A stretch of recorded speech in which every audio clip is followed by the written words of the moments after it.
Good morning, good evening, good day to you. I am Jack Hunter with Ghostface Studio Productions, and this is Let's Get Physical.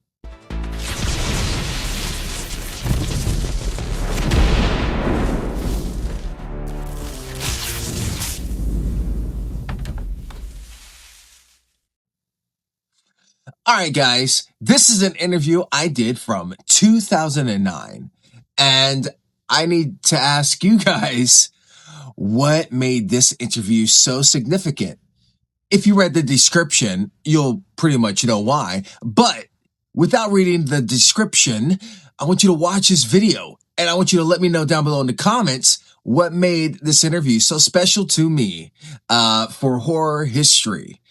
If you know, you know. But I did interview Robert Englund and Kane Hodder, one of the two most horror icons in pop culture history. It was an amazing experience for me back in 2009, and I wanted to share this interview with you. So let me know what you think and how I did below in the comments. Anyways, let's get to the interview. I'll be back. Hey guys, what's going on? It is Jack Hunter with manJohnsonIII, and today the horror of horrors is with his icons, the horror icons Jason and Freddy Krueger, Kane Hodder and Robert Englund. And today we're going to talk about their new movie, or actually new series they're going to be working with together on FearNet called Fear Clinic. Now, what was it like teaming up together once again in this awesome show on FearNet? Kane, I thought we were going to get to toss a monkey. Well, I'm here. Promise me. Well, I'm going to have to toss you then. What?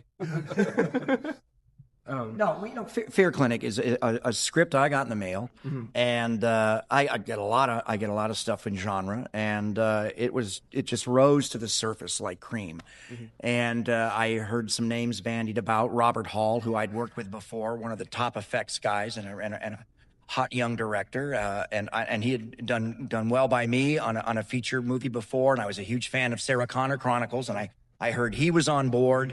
They told me Kane was on board, Danielle Harris. And since I knew that we were kind of going to be the principals, along with an old heroine of the Nightmare on Elm Street movies, Lisa Wilcox, I said, sign me up. I really believe in this thing. And we left it up to our writer, Aaron Drain, to kind of consolidate this sort of like feature idea into these webisodes, which is a kind of a new process for us all to wrap our heads around, actually communicating a story in 5 to 7 to 8 minutes, and kind of having them blend and overlap and hold the suspense. But I just saw the trailer this morning, and I am so proud to be on board this, and I can faithfully tell my fans that they'll really get their money's worth if they tune in. Awesome. I am really looking forward to it. Kane, any words on that?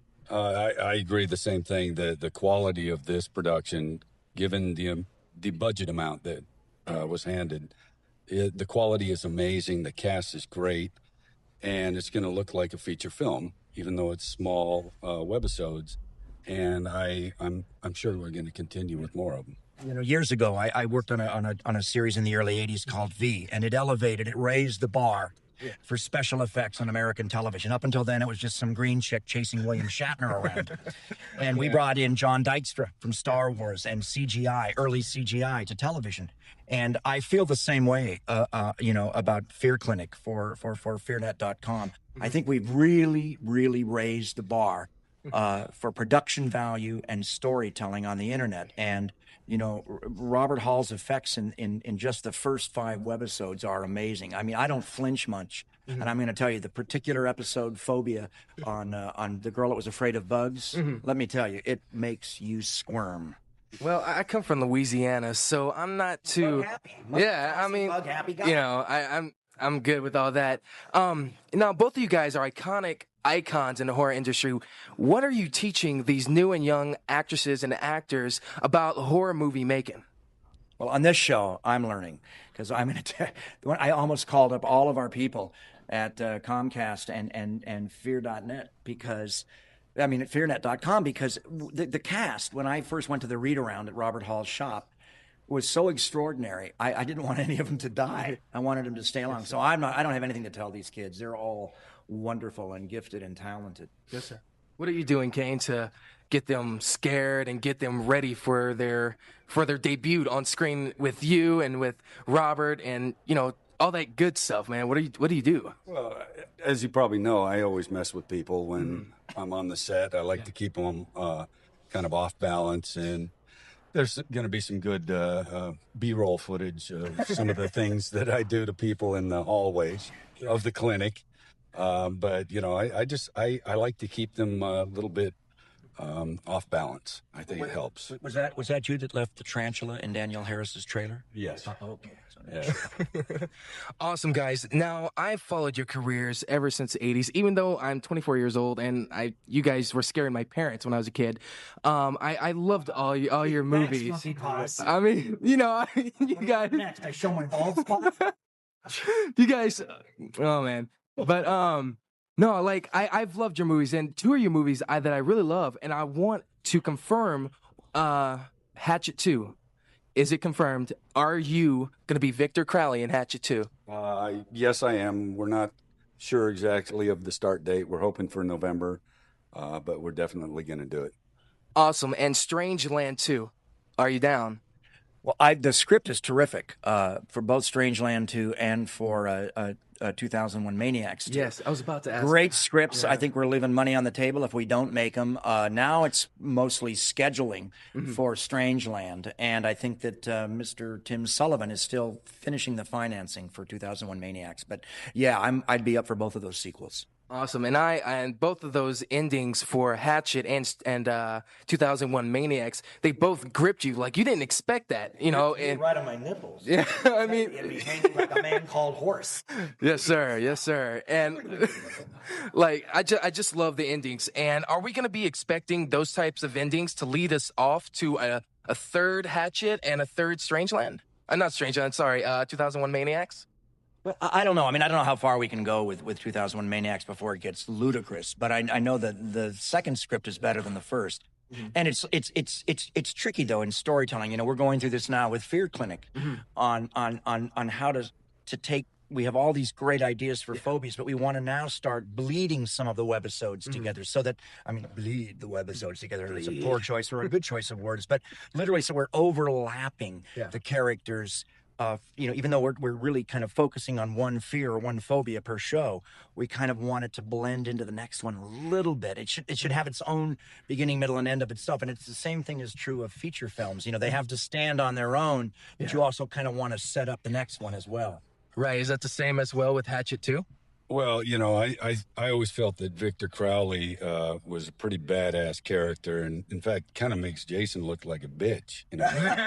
And I never could have said that before, but and now we're working towards Villatoro being better than both of them. So awesome. Yeah, Villatoro in Fear Clinic, the guard, the character, the male nurse that Kane plays, and I sort of am holding a kind of secret and a parole.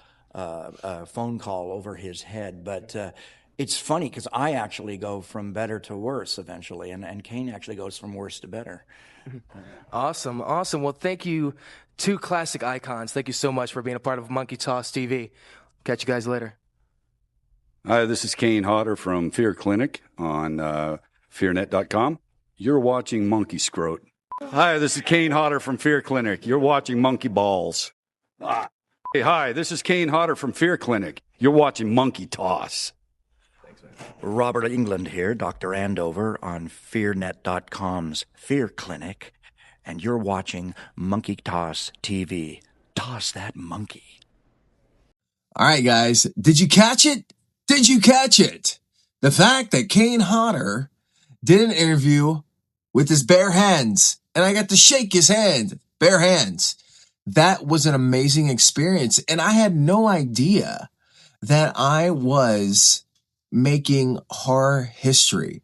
I mean, we had our assumptions about, who these actors were, but I can guarantee you in person, these two actors are some of the most humble and unique individuals that ever walk this earth for horror. They are very humble and loving, Robert was just a hell of a talker, as you could see.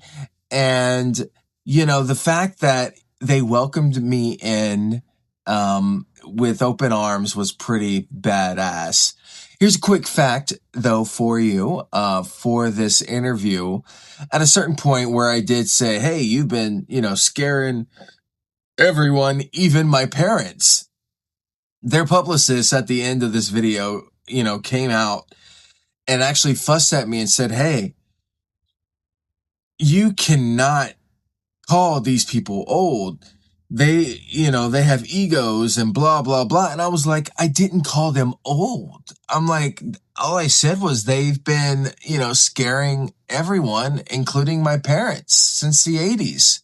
And at the time, it was actually a very big compliment from me, because I think about 3 weeks prior to this interview, one of my best friends in the military was murdered.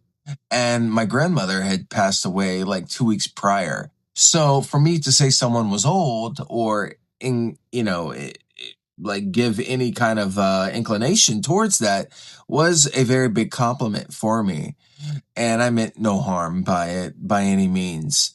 But if you haven't already, hit that subscribe button, hit that notification bell so you know every single time I upload a video, bam, you get it.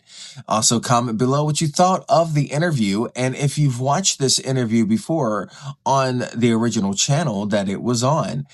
And like, share, and hype as well. And by the way, did you notice my accent in this interview, to where, you know, you could be like, wait, why is he calling horror and all this stuff? Like, I have a lot of comments in underneath, was quite insane. Anyways, I'm Jack Hunter. And remember, let's keep it physical and keep physical media alive. Ciao, guys.